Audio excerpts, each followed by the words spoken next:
வணக்கம். நியூஸ் 18 தமிழ்நாடுவின் செய்திகளை வழங்குவதற்காக நான் நித்யாகுமார். தூத்துக்குடியில் அமல்படுத்தப்பட்ட 144 தடை உத்தரவை விலக்கிக் கொள்வதாக மாவட்ட நிர்வாகம் அறிவித்துள்ளது. தூத்துக்குடி ஸ்டெர்லைட் ஆலையை மூடக்கோரி நடத்திய போராட்டம் வன்முறையாக மாறியதில் 13 பேர் சுட்டுக் கொல்லப்பட்டனர். இதனால் தூத்துக்குடியில் தொடர்ந்து பதற்றமான சூழல் நிலவியதை அடுத்து தென்பாகம் மற்றும் சிப்காட் காவல் நிலையங்களுக்கு உட்பட்ட பகுதிகளில் 144 தடை உத்தரவு இன்று காலை வரை நீட்டிக்கப்படுவதாக கடந்த 25ஆம் தேதி மாவட்ட நிர்வாகம் அறிவித்தது. இந்நிலையில் தூத்துக்குடி துப்பாக்கிச்சூடு சம்பவம் நடைபெற்ற 4 நாட்களுக்கு பிறகு நேற்று முழுவதுமாக இயல்பு நிலை திரும்பியது. மளிகை கடை, பல்பொருள் அங்காடி என அனைத்து கடைகளும் திறக்கப்பட்டன. மேலும் தூத்துக்குடி பேருந்து நிலையத்தில் இருந்து வெளியூர் செல்லும் அரசு மற்றும் தனியார் பேருந்துகள் முழுமையாக இயக்கப்பட்டன. இதனால் ஒரு வாரத்திற்கு மேலாக அமல்படுத்தப்பட்டிருந்த 144 தடை உத்தரவை காலை 8 மணியுடன் தூத்துக்குடி மாவட்ட நிர்வாகம் விலக்கிக் கொண்டுள்ளது. ஸ்டெர்லைட் ஆலையை மூடுவதற்கான அனைத்து சட்டப்பூர்வ நடவடிக்கைகளையும் அரசு உறுதியாக எடுக்கும் என தூத்துக்குடி மாவட்ட ஆட்சியர் சந்தீப் நந்தூரி கூறியுள்ளார். 2013ஆம் ஆண்டு மின் இணைப்பு நிறுத்தப்பட்டு ஸ்டெர்லைட் ஆலை மூடப்பட்டது என்றும் பிறகு தேசிய பசுமை தீர்ப்பாயத்தில் மேல்முறையீடு செய்து மீண்டும் ஆலையை இயக்குவதற்கான அனுமதி பெற்றதாகவும் ஆட்சியர் கூறியுள்ளார். தேசிய தீர்ப்பாயத்தின் இறுதி தீர்ப்பை எதிர்த்து தமிழக அரசு தொடர்ந்த வழக்கு உச்சநீதிமன்றத்தில் நிலுவையில் இருப்பதாக தெரிவித்துள்ள ஆட்சியர் சந்தீப் நந்தூரி, ஆலையை புதுப்பிக்க கோரிய விண்ணப்பத்தை தமிழ்நாடு மாசு கட்டுப்பாட்டு வாரியம் நிராகரித்துள்ளதை சுட்டிக்காட்டியுள்ளார். மேலும் தமிழ்நாடு மாசு கட்டுப்பாட்டு வாரியம் உத்தரவு அடிப்படையில் ஆலையின் மின்சாரமும் தண்ணீரும் நிறுத்தப்பட்டுள்ளது என்றும் எந்த விதத்திலும் ஆலையால் சுயமாக மின்சாரம் உற்பத்தி செய்ய முடியாது என்றும் ஆட்சியர் சந்தீப் நந்தூரி சுட்டிக்காட்டியுள்ளார். இதனால் ஆலையை மீண்டும் இயக்க முடியாது என்றும் ஆலையை மூடுவதற்கான சட்ட நடவடிக்கைகளை தமிழக அரசு உறுதியாக எடுக்கும் என்றும் அவர் தெரிவித்துள்ளார்.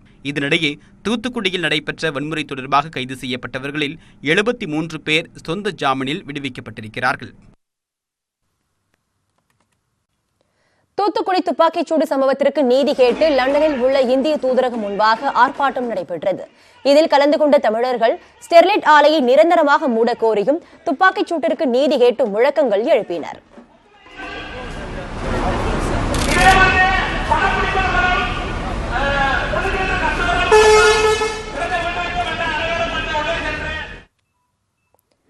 இந்தோனேஷிய தலைநகரான ஜகர்தாவிலும் தமிழர்கள் ஒன்றிணைந்து தூத்துக்குடி துப்பாக்கிச் சூட்டிற்கு எதிர்ப்பு தெரிவித்தனர்.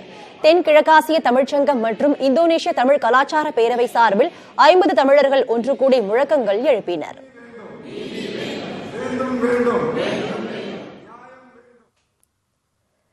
சென்னை மெட்ரோ ரயிலில் புதிதாக திறக்கப்பட்ட 2 பாதைகளில் கடந்த 2 நாட்களில் 1,70,000 பேர் பயணம் செய்துள்ளனர். இன்று 2 லட்சம் பேர் பயணிப்பார்கள் என்று எதிர்பார்க்கப்படுகிறது. சென்னை மெட்ரோ ரயில் திட்டத்தில் நேரு பூங்கா முதல் சென்னை சென்ட்ரல் வரையும், சைதாப்பேட்டை முதல் டிஎம்எஸ் வரையிலும் நீட்டிக்கப்பட்ட பாதையில் ரயில் போக்குவரத்தை முதலமைச்சர் எடப்பாடி பழனிசாமி நேற்று முன்தினம் தொடங்கி வைத்தார். இதையடுத்து இந்த பாதைகளில் இன்று வரை 3 நாட்களுக்கு பொதுமக்கள் இலவசமாக பயணம் மேற்கொள்ளலாம் என்று சென்னை மெட்ரோ ரயில் நிறுவனம் அறிவித்திருந்தது. இதன்படி முதல் நாளில் 50,000 பேர் பயணம் மேற்கொண்டதாக மெட்ரோ ரயில் நிறுவன அதிகாரிகள் தெரிவித்துள்ளனர். இதையடுத்து 2வது நாளில் 1,20,500 பேர் பயணம் செய்ததாக அதிகாரிகள் குறிப்பிட்டுள்ளனர். கடைசி நாளான இன்று 2 லட்சம் பேர் பயணம் மேற்கொள்வார்கள் என்று எதிர்பார்ப்பதாக அதிகாரிகள் தெரிவித்துள்ளனர். சென்னையில் புதிதாக தொடங்கப்பட்ட நேரு நகர், சென்ட்ரல் மற்றும் டிஎம்எஸ் சின்னமலை இடையேயான மெட்ரோ ரயில் சேவை மக்களிடையே பெரும் வரவேற்பை பெற்றுள்ளது. அதே சமயம் கட்டணத்தை குறைத்து மெட்ரோ ரயில் சேவையை சென்னையில் மற்ற இடங்களிலும் விரிவுபடுத்த நடவடிக்கை எடுக்க வேண்டும் என பயணிகள் கோரிக்கை விடுத்துள்ளனர். சென்னை நேரு பூங்கா முதல் சென்ட்ரல் வரை நீட்டிக்கப்பட்ட மெட்ரோ ரயில் சேவையும், சின்னமலை முதல் ஏஜி டிஎம்எஸ் வரையிலான ரயில் சேவையும் முதலமைச்சர் எடப்பாடி பழனிசாமி நேற்று முன்தினம் தொடங்கி வைத்தார். இதையொட்டி இந்த வழித்தடத்தில் 3 நாட்கள் பொதுமக்கள் இலவசமாக பயணம் செய்ய அனுமதி அளிக்கப்பட்டுள்ளது. ரயில் பெட்டியில் சிசிடிவி கேமரா, வழித்தடங்கள் தமிழில் எழுதப்பட்டிருப்பது உள்ளிட்ட சிறப்பு அம்சங்கள் இருப்பது மக்களிடையே வரவேற்பை பெற்றுள்ளது. அதே சமயம் போதிய எச்சரிக்கையின்றி தானியங்கி கதவுகள் மூடப்படுவதாக சாமானிய மக்கள் அச்சம் தெரிவித்துள்ளனர். கதவு மூடுறதுக்கு மக்கள் யூஸ் ஆகணும். ஏன்னா அவங்க பாட்டுக்கு உள்ள வர்றாங்க, ரெட் இருக்கிறப்ப உள்ள வர்றாங்க, கதவு மூடுது. அந்த ஆஸ்பெக்ட் மட்டும் பார்த்தீங்கன்னா otherwise fantastic metro, super. Metro ரயிலில் முதல் 2 கிலோமீட்டர் தூரத்திற்கு 10 ரூபாயும், 2 முதல் 4 கிலோமீட்டர் தூரத்திற்கு 20 ரூபாயும், 4 முதல் 6 கிலோமீட்டர் தூரத்திற்கு 30 ரூபாயும் என கட்டணம் வசூலிக்கப்படுகிறது. மெட்ரோவில் பயணம் செய்வதால் பயண நேரம் கணிசமாக குறைந்தாலும் கட்டணத்தை குறைத்தால் பயனுள்ளதாக இருக்கும் என்கின்றனர் பயணிகள். ரேட்டு மட்டும் கொஞ்சம் கம்மி பண்ணால் இன்னும் நல்லா எல்லாருக்கும் யூஸ்ஃபுல்லாக இருக்கும். நிறைய பேர் போவாங்க, இன்னைக்கு ஃப்ரீயாக இருக்கிறதுனால நிறைய பேர் போகிறாங்க. பட் நாளை பொழுதுல பார்த்தீங்கன்னா யாரும் அவ்வளோ ட்ராவல் பண்ண மாட்டாங்க. அதான் ரேட் கம்மி பண்ணால் நல்லாயிருக்கும். 3வது நாளாக புதிதாக தொடங்கப்பட்ட வழித்தடங்களில் என்றும் மக்கள் அதிக அளவில் இலவசமாக பயணம் செய்து வருகின்றனர். இந்த 2 வழித்தடங்கள் மட்டுமே தற்போது உருவாக்கப்பட்டு அதற்கான பயணங்கள் தொடங்கி இருக்கு. ஆனால் சென்னை முழுவதும் இந்த மெட்ரோவினுடைய அதிகமான ஒரு பயணம் இருந்தால் சென்னை மக்களுக்கு இப்ப இருக்கக்கூடிய போக்குவரத்து நெரிசலை தாண்டி ஒரு சிறப்பான ஒரு பயணத்தை கொடுக்க முடியும் அப்படிங்கறதாம் அனைவரின் எதிர்பார்ப்பாக இருக்கிறது. ஒளிப்பதிவாளர் ஜெயக்கண்ணனுடன் வேல்முருகன், நியூஸ் 18 தமிழ்நாடு. திருவாரூர் தியாகராஜர் கோவில் ஆழி தேரோட்டத்தை ஒட்டி பல்லாயிரக்கணக்கான பக்தர்கள் தேரை வடம்பிடித்து இழுத்து செல்கின்றனர்.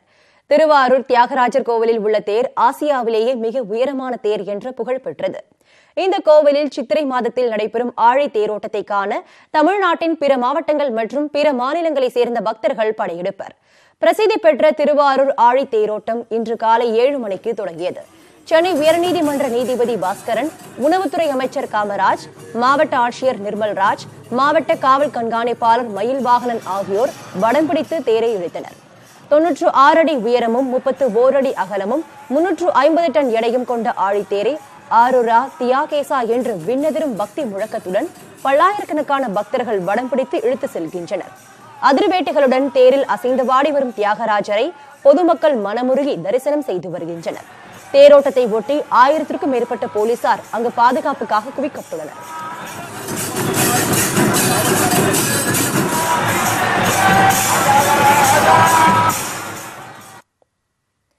கேரள மக்களை அச்சுறுத்தி வரும் நிபா வைரஸ் பழந்தென்னி வௌவால்கள் மூலம் பரவவில்லை என முதற்கட்ட ஆய்வில் தெரிய வந்திருக்கிறது.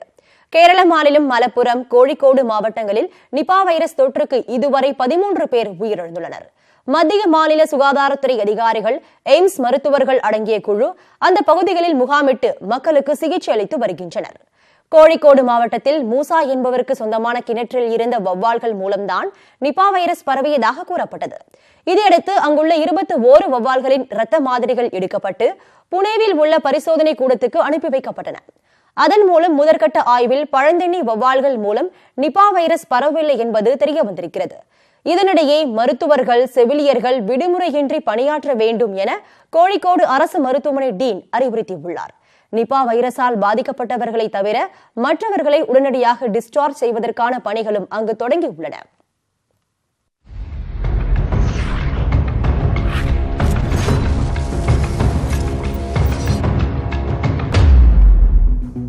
தொடர்ந்து எக்ஸ்பிரஸ் 18 துரித செய்திகளை பார்ப்போம். நாடு முழுவதும் 14வது நாளாக பெட்ரோல், டீசல் விலை உயர்த்தப்பட்டுள்ளது. சென்னையில் நேற்று 80 ரூபாய் 95 காசுகளுக்கு விற்பனையான பெட்ரோலின் விலை இன்று காலையில் 16 காசுகள் அதிகரித்து 81 ரூபாய் 11 காசுகளாக நிர்ணயம் செய்யப்பட்டுள்ளது. இதேபோன்று நேற்று 72 ரூபாய் 74 காசுகளுக்கு விற்பனையான டீசல் 17 காசுகள் உயர்ந்து 72 ரூபாய் 91 காசுகளாக நிர்ணயம் செய்யப்பட்டுள்ளது. சர்வதேச சந்தையில் கச்சா எண்ணெய் விலை தொடர்ந்து அதிகரித்து வருவதால் பெட்ரோல், டீசல் விலை மேலும் அதிகரிக்கும் என இந்தியன் ஆயில் நிறுவனங்கள் தெரிவிக்கின்றன. தூத்துக்குடி துப்பாக்கிச்சூடு சம்பவம் குறித்து தனது வேதனையை பதிவு செய்துள்ள IAS அதிகாரி சகாயம், அறம் சார்ந்த நியாயமான முன்னெடுப்புகளுக்கு தார்மீக ஆதரவு உண்டு என கூறியுள்ளார். IAS அதிகாரி சகாயம் வெளியிட்டுள்ள வீடியோ பதிவில் தூத்துக்குடி சம்பவத்தை பார்த்து சொல்ல முடியாத மனவேதனை அடைந்திருப்பதாக குறிப்பிட்டுள்ளார். 17 வயது சிறுவன் துப்பாக்கியால் சுடப்பட்டது எல்லையில்லா வேதனையை தருவதாக கூறியுள்ள அவர், சக குடிமகன் என்ற அடிப்படையில் தூத்துக்குடி மக்களின் துன்பத்தில் பங்கெடுத்துக் கொள்வதாக வீடியோ பதிவில் தெரிவித்துள்ளார். தூத்துக்குடியில் நடைபெற்ற இந்த துப்பாக்கிச் சூட்டு சம்பவத்திலே பலியானவர்களுடைய குடும்பத்திற்கு என்னுடைய ஆழ்ந்த வருத்தத்தையும் இரங்கலையும் நான் தெரிவித்துக் கொள்கிறேன். என்னை பொறுத்தவரைக்கும் என் தமிழ் சமூகத்தினுடைய அறம் சார்ந்த நியாயமான முன்னெடுப்புகளுக்கு என்றைக்கும் என் தார்மீக ஆதரவு உண்டு என்பதை தெரிவித்துக் கொள்கிறேன். மகாராஷ்டிராவில் பிச்சைக்காரர்களுக்கு இலவச மருத்துவ சிகிச்சை அளிக்கும் மருத்துவரை சமூக ஆர்வலர்கள் பாராட்டியுள்ளனர். புனேவில் வசிக்கும் மருத்துவர் அபஜித் சோனவானே பிச்சைக்காரர்களின் இருப்பிடத்திற்கு சென்றே இலவச மருத்துவம் அளித்து வருகிறார். மிகுந்த அரவணைப்புடன் நோயாளிகளை அணுகும் அந்த மருத்துவர் உயிரை காக்கும் மருந்துகளையும் இலவசமாக அளித்து வருகிறார். இதுகுறித்து மகிழ்ச்சி வெளிப்படுத்தியுள்ள மருத்துவர் அபஜித் இலவச மருத்துவ சிகிச்சை முறையை தொடர்ந்து மேற்கொள்ள இருப்பதாக தெரிவித்தார். கர்நாடகாவில் இலாகா ஒதுக்கீடு தொடர்பாக காங்கிரஸ் கட்சியுடன் இழுபறி நீடிக்கும் நிலையில் சுயமரியாதையை விட்டு பதவியில் நீடிக்கப் போவதில்லை என்று கர்நாடக முதலமைச்சர் குமாரசாமி அறிவித்துள்ளார். பெங்களூருவில் செய்தியாளரிடம் பேசிய அவர் அமைச்சர்கள் இலாகா ஒதுக்கீட்டில் சில பிரச்சினைகள் இருப்பதாக ஒப்புக்கொண்டார். இது தொடர்பாக சோனியா மற்றும் ராகுலை சந்திக்கப் போவதில்லை என்று தெரிவித்த அவர் தமது அரசுக்கு எந்த நெருக்கடியும் இல்லை என்றும் கூறினார். இதனிடையே பிரதமர் மோடியை மரியாதை நிமித்தமாக சந்திக்க குமாரசாமி நேரம் கோரியதை அடுத்து நாளை காலை 11:30 மணிக்கு அவருக்கு நேரம் ஒதுக்கப்பட்டிருப்பதாக தகவல் வெளியாகியுள்ளது. முன்னாள் பிரதமர் ஜவஹர்லால் நேருவின் நினைவு தினத்தை ஒட்டி அவரது நினைவிடத்தில் முன்னாள் குடியரசுத் தலைவர் பிரணாப் முகர்ஜி அஞ்சலி செலுத்தினார். நாடு முழுவதும் ஜவஹர்லால் நேருவின் 55வது ஆண்டு நினைவு தினம் இன்று அனுசரிக்கப்பட்டு வருகிறது.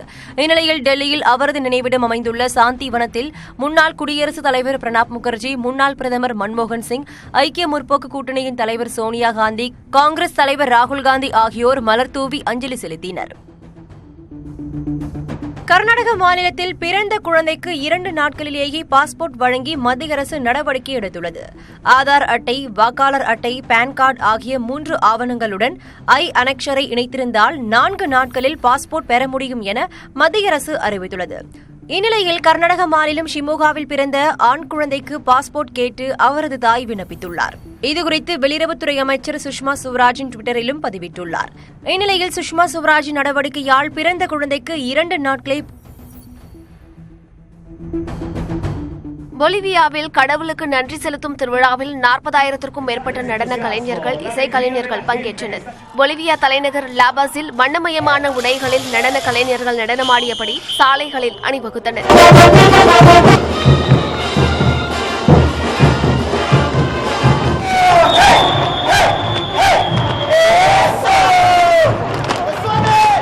பதினைந்து மணி நேரம் நடைபெற்ற நடன அணிவகுப்பு பார்வையாளர்களின் கண்களுக்கு விருந்தாக அமைந்தது. ஏமனில் எரிவாயு நிலையம் அருகே சவுதி கூட்டுப்படை தாக்குதல் நடத்தியதில் 4 பேர் உயிரிழந்தனர். 10க்கும் மேற்பட்டோர் காயமடைந்தனர். ஏமனில் 2015ஆம் ஆண்டு முதல் உள்நாட்டு போர் நடந்து வருகிறது. ஏமனில் உள்ள ஹவுதி கிளர்ச்சியாளர்களை ஒடுக்கும் நடவடிக்கையில் சவுதி மும்முரமாக உள்ளது. இதனால் ஹவுதி கிளர்ச்சியாளர்கள் சவுதி மீதும் தாக்குதல் நடத்துகின்றனர். இந்நிலையில் ஏமன் தலைநகர் சனாவில் எரிவாயு நிலையம் அருகே சவுதி கூட்டுப்படை தாக்குதல் நடத்தியது. எரிவாயு நிலையம் அருகே இருந்த பொதுமக்கள் தாக்குதலில் உயிரிழந்தனர். தூத்துக்குடியில் செய்தி மற்றும் விளம்பரத்துறை அமைச்சர் கடம்பூர் ராஜு ஆய்வு செய்து வருகிறார். ஆட்சியர் அலுவலக வளாகத்தில் வன்முறையின் போது ஏற்பட்ட பாதிப்புகள் குறித்து அவர் ஆய்வு செய்தார். இதையடுத்து ஆட்சியர் அலுவலகத்தில் அதிகாரிகளுடன் ஆலோசனை மேற்கொண்டார்.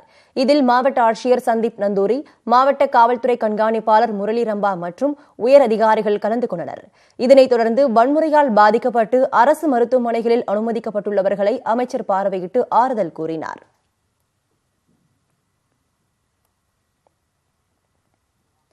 நீலகிரி மாவட்டம் உதகை கூடலூர் சாலையில் சுற்றுலா பயணிகள் சென்ற பேருந்து கவிழ்ந்து விபத்துக்குள்ளானதில் 4 பேர் உயிரிழந்தனர். காயமடைந்த 13 பேர் மருத்துவமனையில் தீவிர சிகிச்சை பெற்று வருகின்றனர். கர்நாடக மாநிலம் பெங்களூரை சேர்ந்த 34 பேர் சொகுசு பேருந்து ஒன்றில் உதகைக்கு சுற்றுலா வந்துள்ளனர். நேற்று மாலை கூடலூர் வழியாக கர்நாடகாவின் மடிக்கேரி பகுதி நோக்கி சென்று கொண்டிருந்தனர். தவளை மலை பகுதியில் குறுகிய பாதையில் முன்னால் சென்ற வாகனத்தை முந்தி செல்ல முயன்றபோது 40 அடி பள்ளத்தில் பேருந்து கவிழ்ந்து விபத்துக்குள்ளானது. இந்த விபத்தில் 2 பெண்கள் சம்பவ இடத்திலேயே உயிரிழந்த நிலையில் கணேஷ், ரவி நாயக் ஆகிய இருவரும் மருத்துவமனைக்கு கொண்டு செல்லும் வழியிலேயே உயிரிழந்தனர். தகவல் அறிந்து தீயணைப்பு வீரர்களுடன் சென்ற போலீசார் விபத்தில் சிக்கியவர்களை மீட்டனர். உதகையில் முதலுதவி சிகிச்சை அளிக்கப்பட்ட பின்னர் 13 பேர் மைசூரு மருத்துவமனைக்கு அனுப்பி வைக்கப்பட்டனர். இரவு 9 மணிக்கு முதுமலை சாலையில் உள்ள சோதனைச் சாவடி மூடப்படும் என்பதால் அதற்குள் சோதனைச் சாவடியை கடக்க வேகமாக செல்வதால் இதுபோன்ற விபத்து ஏற்படுவதாக பகுதி மக்கள் புகார் தெரிவித்துள்ளனர்.